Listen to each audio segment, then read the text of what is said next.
사회 초년생들, 초보자들은 네. 어디다 투자하는 게 가장 그나마 좋을까요? 괜찮아요. 태민 씨 같은 초보 투자자에게 딱 어울리는 것 같아요. 한 가지 더 보너스가 있어요. 뭐 금액에 상관없이요? 충격적이게도 금액에 상관이 없어요. 아 진짜요? 예, 그래서 지금 돈 많은 부자들도 이 아주 열광하고 있죠. 정말 몰랐네요. 오늘 알면 됐죠? 그러니까요. 네, 저도 투자를 시작해보고 싶은데 처음이라서 최대한 안전한 곳에 좀 투자를 해보고 싶거든요. 그래서 저처럼 처음 투자하는 사회 초년생들은 어떤 거에 투자를 해야 될까? 뭐부터 시작해야 될까? 궁금한 게 많으실 것 같은데 그 궁금증을 풀어주실 분 소개해드리도록 하겠습니다. 웰스에듀의 조재영 부사장님 나오셨네요. 안녕하세요. 네, 안녕하세요. 반갑습니다. 반갑습니다.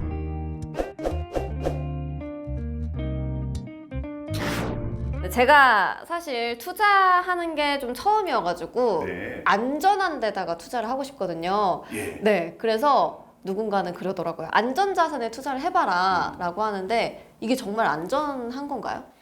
참 애매하긴 한데요. 네. 그 안전자산이라는 개념을 어떻게 보느냐가 중요해요. 안전자산인데 금리가 0.1%예요. 그러면 싫어요. 마음에 안 드시겠죠? 네, 싫어요. 그래서 안전자산은 이제 상대적으로 투자형 자산하고 같이 투자를 했을 때 어떤 시너지를 일으키느냐 요거를 좀 보셔야 되는데요. 제가 먼저 안전자산의 대표 주자 세 가지를 꼽아드리겠습니다. 네. 첫 번째, 채권입니다. 네네. 채권은 뭐와 상대적으로 안전하다 우리가 이렇게 표현할까요? 주식인가요? 그렇죠, 그렇죠. 아, 그래요? 정말 잘하십니다. 목소리 크게. 주식이요. 네, 주식 대비 안전한 채권, 즉 변동성이 덜한 거죠. 두 번째도요, 맞추실 수 있을 거예요. 우리 이 돈이라는 것은 네네. 물가 상승률 때문에 그 가치가 하락을 합니다. 네. 그러면 이 화폐 대신 실물, 현물을 가지고 있으면 좀 안전하겠죠. 네네네. 그러면 실물, 현물 중에 제일 대표적인 게 뭐냐면 그거. 그거잖아요. 네. 그렇죠. 바로 금입니다. 네. 예, 그래서 뭐 온 인류가 다 사랑하는 금은 화폐 대비 안전하다 이렇게 표현을 할 수 있는 거고요. 세 번째는 우리 지갑에 들어있는 그 10,000원짜리, 50,000원짜리는 네. 우리나라 안에서는 뭐 가장 안전한 화폐이긴 한데 우리나라가 아무래도 글로벌하게 봤을 때는 아직까지는 이제 신흥 국가다 보니까 그래서 우리나라 화폐 대비 이제 선진 시장의 화폐 네. 특히 왜 이런 표현 들어보셨나요? 기축통화. 좀 어렵나요? 예. 네. 표정이 좀 어두워지셨어요. 기축. 예. 기축통화는 이제 여러 나라의 통화들 중에서 가장 근본이 되고 기준이 되는 통화를 말해요. 어느 나라 통화일까요? 달러요. 그렇죠. 네. 미국 달러가 기축통화로 많이 불리고 있는데요. 그래서 우리나라 원화가 글로벌하게는 좀 위험자산이라면 안전자산은 뭐다? 달러. 그렇죠. 미국 달러다. 예. 그럼 이제 세 가지 답이 다 나왔네요. 첫 번째가 채권, 두 번째가 금, 세 번째가 달러. 미국 달러. 맞습니다. 네. 퍼펙트. 그래요? 그렇구나. 근데 이 안전자산이 네. 또 가격이 떨어질 때가 있다면서요. 그럴 수 있죠. 예. 그럼 어떻게 해야 돼요? 안전하다면서요. 이거 어떻게 해요? 예, 그 안전하다는 의미가 절대 손해가 나지 않는다는 의미는 아닙니다. 예, 그러면 그 대신 이제 다른 자산들에 비해서 좀 뭐랄까 안전벨트가 좀 있어요. 우선 첫 번째, 채권은 주식 같은 투자형 자산에는 없는 이것이 있습니다. 채권에만 있는 안전벨트 이것 바로 뭐냐면 채권은 만기가 있어요. 그렇죠. 그럼 만기가 되면은 원금을 받을 수 있기 때문에 만약에 중간에 채권 가격이 하락하더라도 만기까지 내가 뭐 버틴다고 표현할까요? 채권을 보유하고 있으면은 원금을 받게 되니까 그 전략을 쓸 수 있고요. 금 같은 경우에는 자 아까 말씀드렸던 걸 연상해 보시면 충분히 이해하실 수 있어요.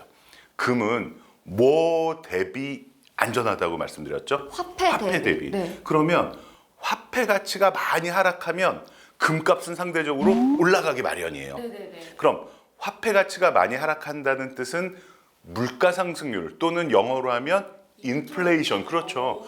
그때는 금값이 올라갈 테니까 그때까지 좀 기다리실 수 있을 것 같고요. 마지막으로 미국 달러는 두 가지 측면에서 볼 수 있어요. 네.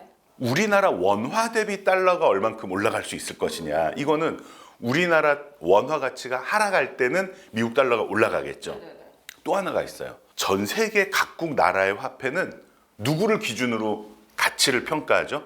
달러. 그렇죠. 미국 네. 달러를. 그러면 미국 달러는 누구를 기준으로 평가할까요? 자기가 기축통화인데. 할 게 없겠죠. 네. 그래서 미국 사람들이 전에 그 기준을 하나 만들었어요. 네네. 이거를 달러 인덱스라고 합니다. 오, 음. 달러 인덱스. 예. 요거는 알아두시면 좋을 만한 용어인데요. 지금 기준으로 하면은 이제 대표적인 6개 나라를 그 기준으로 삼아서 미국 달러 대비, 뭐 예를 들면 유로 대비, 그 다음에 뭐 엔화 대비 또는 뭐 캐나다 달러 대비 이런 식으로 정한 달러 인덱스가 있어요. 달러 인덱스가 높아진다는 얘기는 그 각국 나라 통화 대비 미국 달러 가치가 올라간다는 뜻이죠. 이럴 때는 이제 가치 상승이 되겠죠. 그래서 안전자산이라고 해서 무조건 원금 손실이 없다 이건 아니지만 상당한 기간 안에 원금 위로 올라오는 일들이 대부분 많이 생긴다 이렇게 이해하시면 될 것 같아요. 오, 근데 저 같은 이제 네. 투자를 안 해본 사회 초년생들, 초보자들은 네. 어디다 투자하는 게 가장 그나마 좀 좋을까요? 제가 안전한 걸 예, 좋아하거든요. 세무 씨 같은 분들의 그 희망 사항을 역시 3가지로 한번 네. 제가 맞춰 볼게요. 첫 번째 수익 많이 났으면 좋겠죠. 그렇죠? 두 번째 안전하기도 했으면 좋겠죠. 그럼요. 세 번째 근데 막 10년씩 20년씩 묶이면 어우, 싫잖아요. 너무 싫어요. 5년도 싫어요. 그렇죠. 네. 유동성도 좀 있으면 네, 네, 좋겠죠. 네.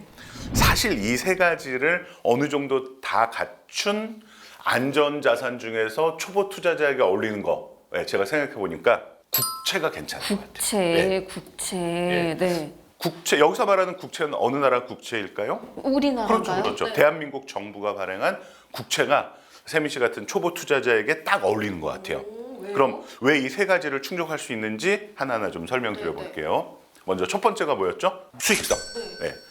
자, 먼저 현재 상황에서 지금 우리나라의 금리가 과거 역사적인 수준과 비해서 높은 편인 것 같아요? 낮은 편인 것 같아요? 지금 현재? 지금요? 네. 금리가요? 네. 애매한데요? 예. 그렇죠. 이걸 딱 정해서 말씀드릴 수는 없지만 확률적으로 네. 현재 금리가 좀 높은 편이에요. 높은 편이에요? 네.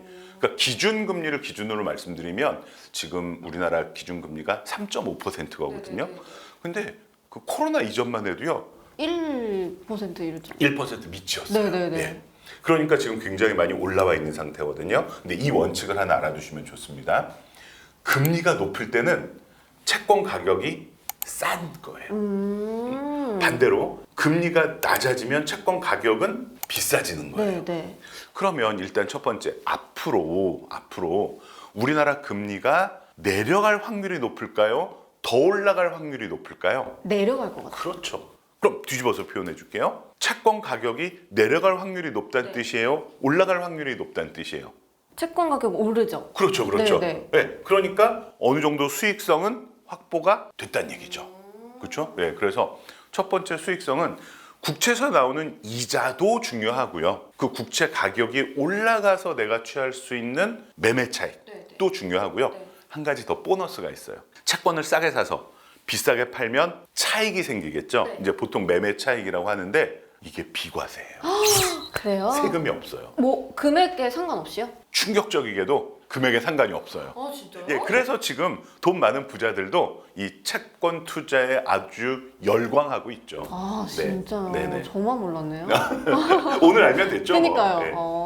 네. 두 번째 그러면 이제 안전성 말씀드려요. 이건 뭐 제가 굳이 설명 안 드려도 될 것 같은데요. 우리나라에서 제일 튼튼한 회사가 있다고 하더라도 대한민국 정부보다는 안 되죠. 안 되겠죠. 네. 대한민국 정부가 지급 보증을 하는 국채 얼마나 든든합니까? 여기에 우리나라 국가 신용 등급 들어보신 적 있죠? 그럼요. 자, 여기서 제가 돌발 퀴즈 나갑니다. 우리나라 국가 신용 등급이 높을까요? 일본 국가 신용 등급이 높을까요? 우리나라요.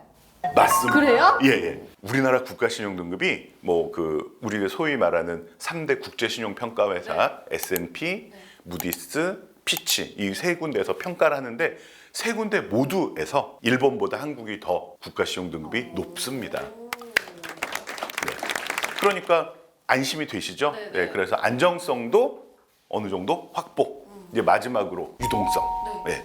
유동성을요. 요 선입견이 많이 있으신데요.